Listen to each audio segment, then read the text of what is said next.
Got my eyes straight ahead, got my head in the game. With the red light on, I'm just waiting for the change. Keep my head down low.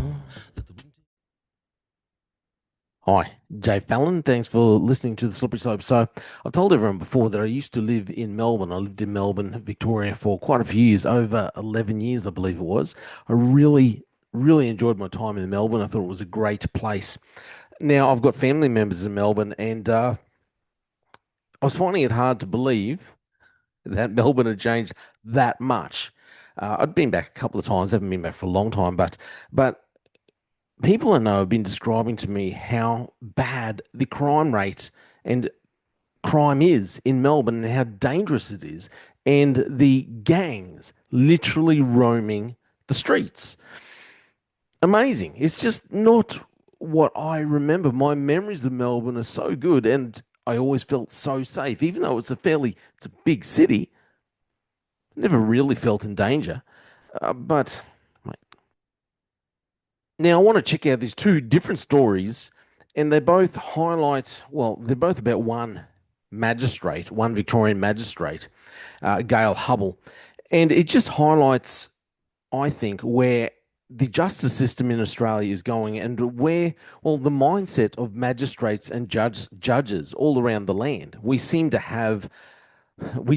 have a bunch of leftists sitting on the bench that have no idea about reality and the dangers that everyday citizens are facing. And all we do is just these bleeding hearts that aren't doing their jobs properly. They are failing everyday Australians. They are failing the taxpayers, them along with the politicians that are allowing these things, allowing people into the country to just commit crimes no matter what, no consequences whatsoever, and they're just allowed to get away with it. Sitting here on a visa, a refuge visa, and no one's sitting there going, "Oh, well, maybe we should just revoke the visa and send some of these people home when they're committing crimes." And they just couldn't give us stuff about our legal system. So let's go through this story first. Magistrate Gail Hubble has actually refused to free someone she justly calls an appalling teenage offender. So the reason why I wanted to go through this one first is, it seems like they're saying this headline with a bit of irony. Hey, look at this. She's actually refusing to do something, to do her job. Or, well, look at this. So one swallow doesn't make a summer, he says. But the fact that a magistrate has thrown the switch to the quaint, old-fashioned idea of the punishment fitting the crime is like the first burst of sunshine after a long, cold winter. Magistrate Gail Hubble might not have had a nickname since her school days, if ever, but just now she's go to jail Gail, which is a bit of a. There's a picture of her here if you're watching this on video. So go to jail Gail, simply for daring to do what so many of her fellow bench sitters have ducked too long, for all their finger wagging and saber rattling and tough chatter. So Magistrate Hubble has actually refused to free someone she justly calls an appalling teenage offender. Imagine that. Go straight to jail, says Gail. What's more, she criticised police for not opposing the young thug's release over a 2-month crime spree. Now, I've got to say here, but going by her record and the record of other magistrates in Victoria, wouldn't be surprised if the police didn't apply for bail because they thought they would just be wasting their time if they did. I'm just putting it out there because looking at the track record of magistrates down there, you'd say, well, it's a pretty good conclusion. It's pretty reasonable to draw that conclusion going by the history of the judges, magistrates down in Victoria. So perhaps even an indictment of the crowd and compliant police culture that has crept in under a judicial system that reflects the social and legal views of an elite group that thought itself so much more enlightened than an ordinary Victorians. So what happened? Why did the seesaw tilt and jolt so suddenly? It could just be that we have reached peak youth crime. Anyway, we'll go to the next story. Now, how's this one out of the Herald Sun? This is also earlier in the year. So this headline says, Magistrate Gail Hubble says of notorious young criminal, I've lost count of how many times I've given him bail. Uh, well, magistrate, why the flip were you continuously giving him bail? So, one of the state's worst youth offenders, has been set loose on Victoria's streets without further supervision after a court deemed he wouldn't comply anyway. They've just given it up, it seems. So, releasing the notorious teen thug, Magistrate Gail Hubble, said the 419 days he has spent in detention awaiting sentencing was extraordinary, despite the fact he had been charged with more than 400 offences and breached bail dozens of times. So I've got to say, if he's been charged with over 400 offences, why is it extraordinary that he's spent 419 days in detention? If in my mind, the way I think, that's not enough. He hasn't spent enough time in detention. Anyway, obviously, she knows best. She's a magistrate. Throwing her hands up, she said, he's been unable to comply with bail or satisfactorily complete a community order. Well, that's because he doesn't respect a community order. He doesn't respect the justice system in Victoria, Australia, and he doesn't respect the fact that he's been allowed to live here out of the grace of our government and the Australian people.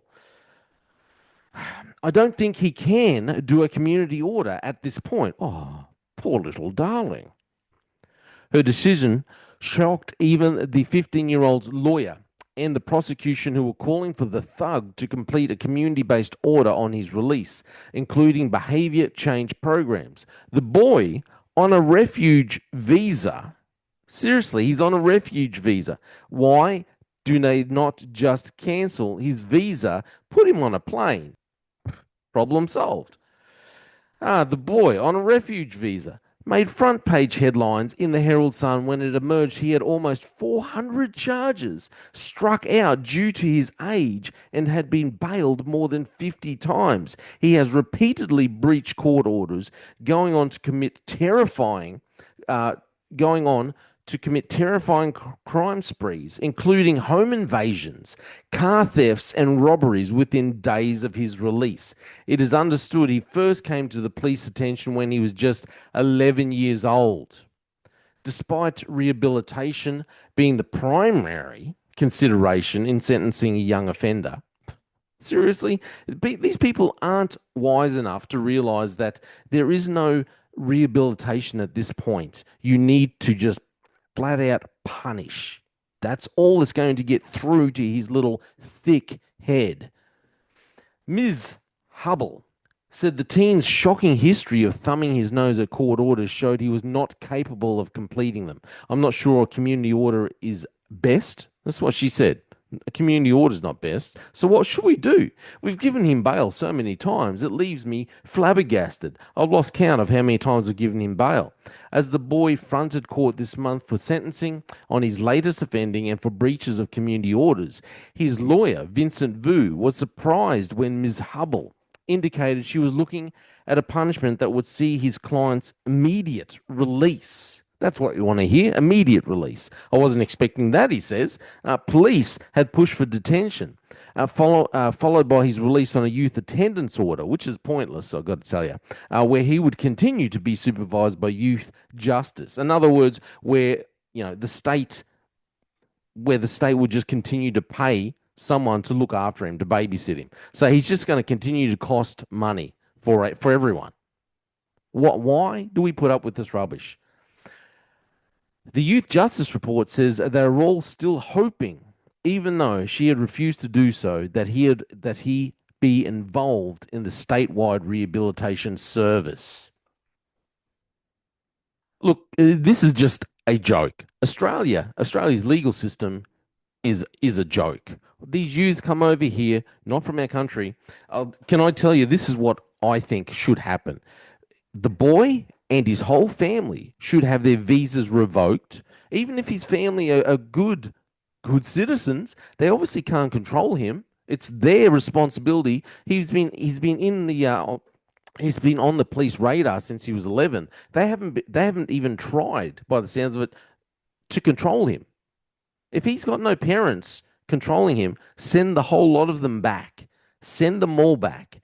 If you get charged in Australia, you should immediately have your visa revoked, be put on a plane, and sent back to whatever stupid, dumb country you came from. If you do not respect the laws of this nation, go back. Get your visas revoked. Why do we put up with this rubbish?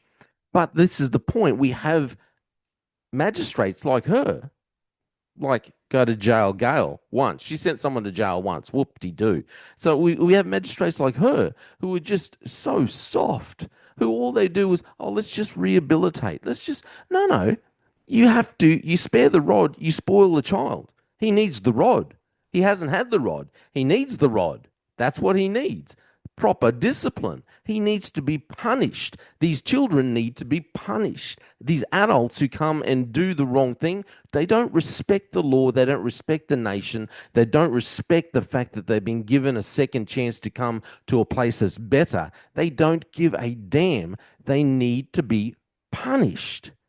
And if that's not going to work, just send them straight back to whatever country they came from. That's what should be happening. And get rid of these leftist judges and magistrates. But this is the problem. Along with the far left politicians that we have, they are ruining, and in my opinion, they are ruining this country on purpose. I've been talking to a few people about this lately, why we are a nation where our leaders do not seem to be able to make wise decisions. I've been talking a lot about the police services around the nation and the lack of accountability, the poor training standards, the poor recruitment standards. You've got these magistrates and judges, who shouldn't be on the benches. Our politicians who just seem to be the wokest, most ludicrous, simpleton politicians that I've ever seen. Why is it that we have this standard? As a Christian, I cannot go past the fact I believe we as a nation have turned our backs on God. We have denied God. We no longer serve God of the Bible, okay? And we deny the Creator, and we have been stuck. In my opinion, we're under God's judgment. We are a nation with a reprobate mind. We are full of leaders, from politicians to judges, magistrates, police commissioners, with a reprobate mind. They literally have a mind of lesser quality. They cannot make wise decisions because we're a nation who's rejected God, and we would rather live in the woke fantasy land. Hey, that's just all my opinion. You let me know what you think. My name's Jay Fallon. Can this nation repent, turn? I'm not convinced it can anymore. I think maybe we're too far gone. But let me just see. My name's Jay Fallon. Thanks for listening to The Slippery Slope. They just fuel a desire that will take me higher. I'm on fire because nothing's going